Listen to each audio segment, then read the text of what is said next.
गरीब साध साध सब नेक हैं, आप अपनी ठोरे, जो सतलोक ले जाएंगे वो साधु कोई और।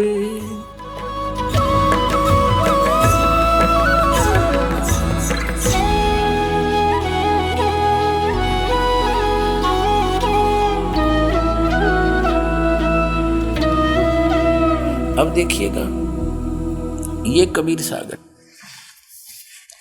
संपूर्ण 11 भाग वही प्रकाशक है इसके। ये है कबीर सागर ज्ञान सागर खंड, प्रथम खंड कबीर पंथी भारत पथिक स्वामी युगलानंद बिहारी द्वारा परिष्कृत। मुद्रक एवं प्रकाशक हैं खेमरा श्री कृष्ण दास, अध्यक्ष श्री वेंकटेश्वर प्रेस, खेमरा श्री कृष्ण दास मार्ग, मुंबई। इसके 74 पृष्ठ पर 74 पे इसमें लिखा सुन, ये ज्ञान सागर है। सुन जुल्हा मन भयो आनंदा, जिमी चकोर पायो निश्चंदा। जुलाहा वो नीरू, ले सुत चले हर्ष मन कीना, तासों पुनः अस बोल ही दीना। आगे बताया है सुत काशी को ले चले, लोग देखण तै आवे, अन्न पानी बख्शे नहीं, जुल्हा शोक मनावे। तब जुल्हा मन कीन तिवाना, रामानंद सौ कही उत्पाना। मैं सुत पायो बड़ा गुणवंता, कारण कौन बखे नी संता। रामानंद ध्यान तब धारा, जुल्हा सो तब अस वचन उचारा। पूर्व जन्म ते ब्राह्मण जाति, हरि सेवा की नी बलवाती। कुछ तुम सेवा हरि की चुका, ताते भयो तेरा जुल्ह को रूपा। जुल्हा बन गया तुम। और प्रीति प्रभु गए तो लीनी, ताते उद्धान में सुत तो दीना। अब ये नूरी है, नीरू नहीं, मिसप्रिंट कर रखा। नीरू वचन, हे प्रभु जस की नोतस पायो। रामानंद जी के पास इन्होंने पुण्यात्मा, जैसे आपको दिन में सत्संग सुनाया था कि काल ने कहा था परमात्मा से कि 12 पंथ करूं मैं साजा, नाम तुम्हारा ले करूं आवाजा। 12 पंथ नाम जो ले ही, सो मेरे मुख आन समोई। काल ने कहा था कि कबीर नाम तय, आपके जाने के बाद कबीर नाम से 12 नकली पंथ चलाऊंगा कबीर पंथियां के, और अनेक पंथ चलाऊं उस न्यारे जैसे राधा स्वामी, धन धन सदगुरु, जय गुरुदेव और ये दोनों दाड़े, ये सारे निरंकारी निरंकुरी, ये सारे उसी अन्य पंथों में से हैं। तो उसमें क्या कहा था कि उन 12 पंथों में जो कबीर पंथ में आएंगे, वो जैसे जिनसे वो पंथ चले हैं, जैसे गरीबदास जी हैं, ये तो पुण्यात्मा थे, लेकिन आगे उसके अनुयायी जो थे वो उस ज्ञान से परिचित न होने से अपने ही मते पर अड़े रहे। ऐसे ही अन्य संतों की समझो।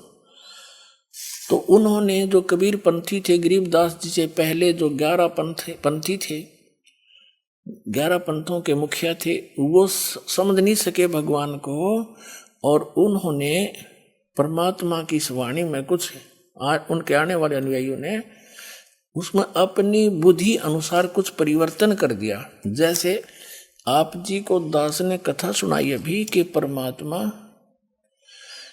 जब बालक रूप में आए थे तो 25 दिन कुछ खाया पिया नहीं। उस समय प्रेरणा करी थी शिव भगवान से, वो शिव मंडल से आए, क्योंकि ये 3 लोक के ये यहाँ के प्रबंधक हैं, लेकिन ये देते हैं वर्कडन, जैसा कर्म किया वैसा ही फल मिलेगा। और ये सब कर रहे हैं उस परमात्मा के ही आदेश तय। क्योंकि गीता अध्याय नंबर 15 के श्लोक नंबर 16-17 में स्पष्ट किया है, 3 पुरुष बताए हैं, सरपुरुष, अक्षर पुरुष। ये तो इनके अंतर्गत जितने प्राणी हैं वो भी नाशवान और ये भी नाशवान। उत्तम पुरुष है तो अन्य 17वें श्लोक में कहा, 15वें अध्याय में। और परमात्मा अत्युदारत है, यह लोक चर्यम आविश्य विवर्ती अवैश्वर है, जो तीनों लोकों में प्रवेश करके सबका धारण पोषण करता है, वो है सबका मालिक।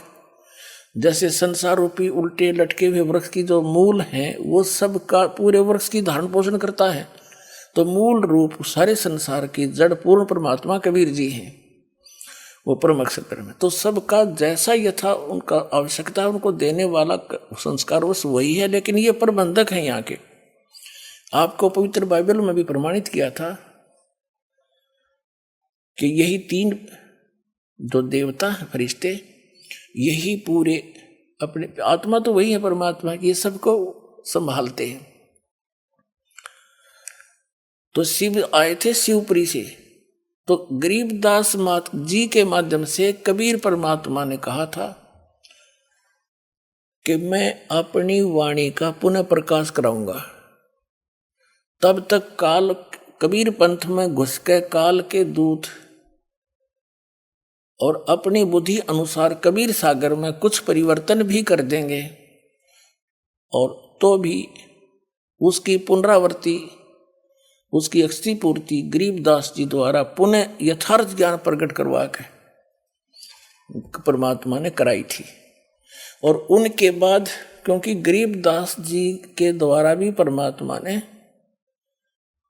निर्णायक ज्ञान नहीं दिया, उसमें भी ऐसे कोड वर्डों में दे रखा जो इस दास ने ही समझा है या गरीबदास ने समझा था, वो बताया नहीं किसी को। तो गरीबदास महाराज जी की जो वाणी है वो भी इस दास के ही समझ में आई है, इसी कबीर भगवान की कृपा से। तो उसको अब जो सारा कुछ अज्ञान हटाना था, अब इस दास के माध्यम से ही करवाना था भगवान ने। तो इन सब ग्रंथों को दास को समझाया कबीर परमेश्वर जी ने, और सब प्रमाण आपके रूबरू करके आपको भगवान पहचानवा दिया, पहचान बता दी कि कबीर साहब भगवान है। देखो यहाँ यहाँ लिखा है, और जिनको आप जिस सत्य मानते रहे हो वहीं लिखा है। तो इससे हमें ये आसानी से समझ में आ जाएगा। तो यहाँ इन्होंने थोड़ी सी गड़बड़ी की है, तो इन्होंने कैसे लगा दिया, इनके ये तो समझ में आया नहीं वो दूत कौन था।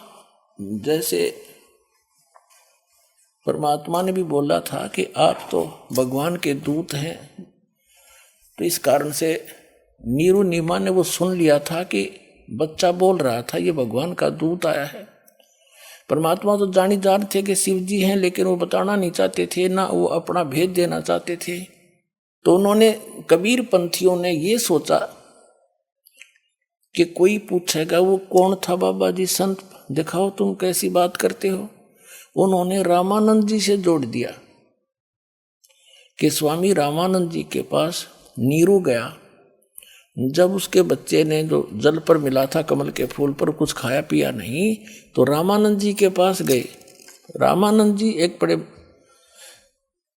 वेदों गीता पुराणों के मर्मज्ञ माने जाते थे, और बचपन से ही भगवान के चरणों में लगे हुए थे। जब परमात्मा आए उस समय वो 99 ईयर ओल्ड थे, 99 वर्ष के हो चुके थे। तो रामानंद जी से जोड़ दिया इन्होंने कि कोई पूछेगा तो रामानंद जी से बात करी थी। यहाँ चर्चा रामानंद जी के, लेकिन कथा जो की तो है कि कवारी गायों के दूध से माल्य की परवरिश हुई थी। ये हमने निर्णय करना है, निष्कर्ष ये निकालना। ये देखिएगा, हम पढ़ रहे हैं कबीर सागर ज्ञान सागर में 74 पृष्ठ पे। अब हम यहां आगे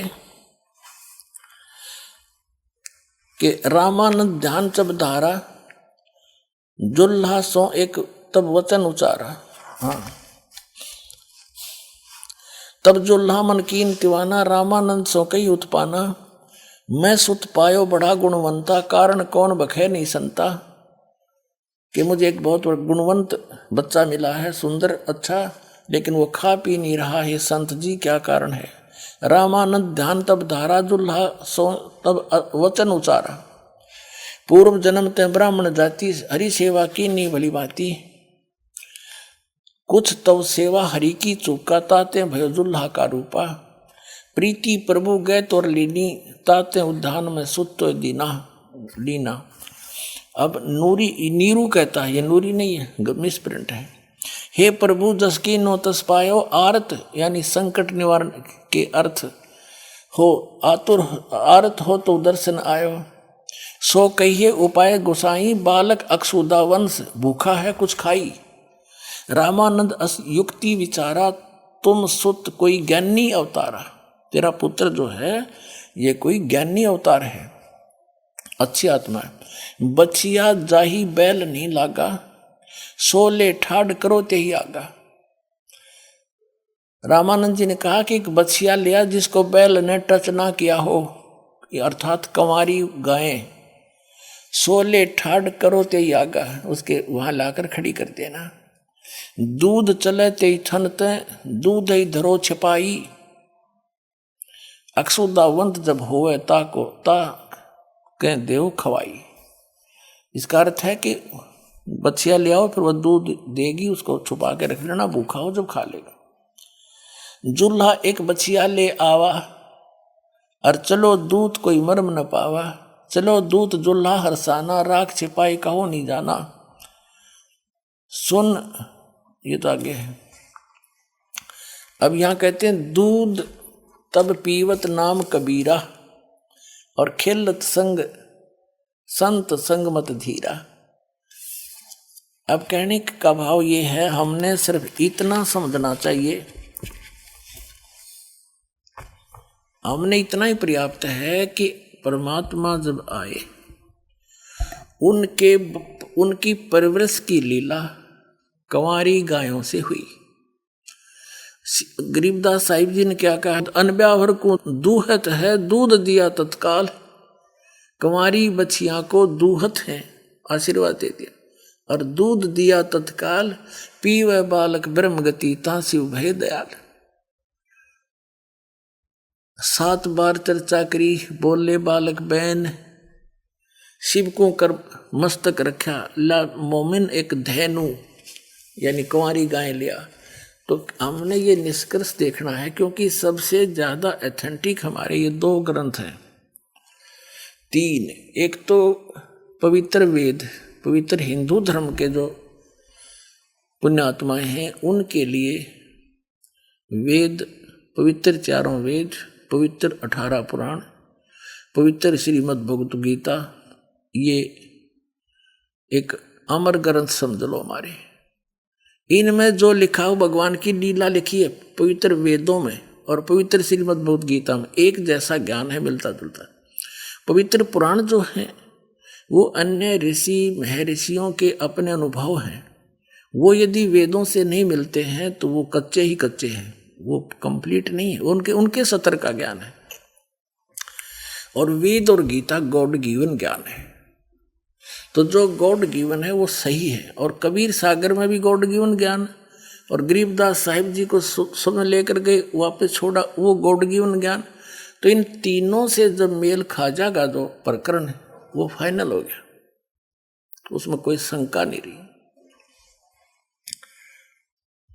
अब एक तो आपको पवित्र कबीर सागर में सिद्ध कर दिया कि जब कबीर साहब बालक रूप धारण करके आए थे, बछिया ताही बैल नहीं लागा, वो कुंवारी बछिया, उस बछिया के दूध से माल परमात्मा की परवरिश की लीला हुई थी। अब गरीबदास जी की वाणी भी आपको बता दी, उन्होंने परमात्मा को देखा, उनके से प्राप्त दिव्य दृष्टि से उन्होंने पूर्व की घटनाओं को लिखा। जैसे तुलसीदास जी ने श्री रामचंद्र जी की सब घटनाएं रामायण लिखी और सबको मान्य है। और अब हम आपको दिखाते हैं वेदों में, कि वेदों में परमात्मा के गुण हैं, वो कैसी लीला करता है। और आंखों देखा उन महापुरुषों ने कि हु इज गॉड। तो हमने परमात्मा को पहचानना है कि कौन है वो भगवान जो हमारे संकट को दूर कर सकता है, जन्म और मृत्यु के रोग से हमें बचा सकता है, और हमारे ऊपर इस वर्तमान के जीवन में जो भी हमारी किस्मत में, भाग्य में, प्रारब्ध में संकट लिख रखे हैं, हमारे पाप कर्मों का संयोग है, उनसे हम दुखी हैं, उनको कौन नाश कर सकता है, कौन उनसे दुखों से बचा सकता है, और कौन हमें यहाँ काल के जाल से निकाल सकता है। तो वो केवल एक ही परमात्मा है, कबीर परमात्मा, जिसको हम सतपुरुष भी कहते हैं और उसको परम अक्षर ब्रह्म भी कहा है गीता जी में, और उसको अकाल मूर्त सब स्वरूपी राम, सत्य पुरुष को, सतपुरुष को। ये कबीर परमेश्वर जी की ही उपमात्मक उपाधि के नाम है। जैसे अपने भारत या अपने देश के प्रधानमंत्री जी का शरीर का नाम तो कुछ भी होता है, लेकिन प्रधानमंत्री उनका रैंक का नाम होता, पद का। ऐसे ही परम अक्षर ब्रह्म, सत्य पुरुष, अकाल मूर्त और ये पूर्ण ब्रह्म, ये कबीर साहब के उपमा के नाम है, पदवी के, और स्वयं का उनका नाम अल्लाहु अकबर कबीर देव है।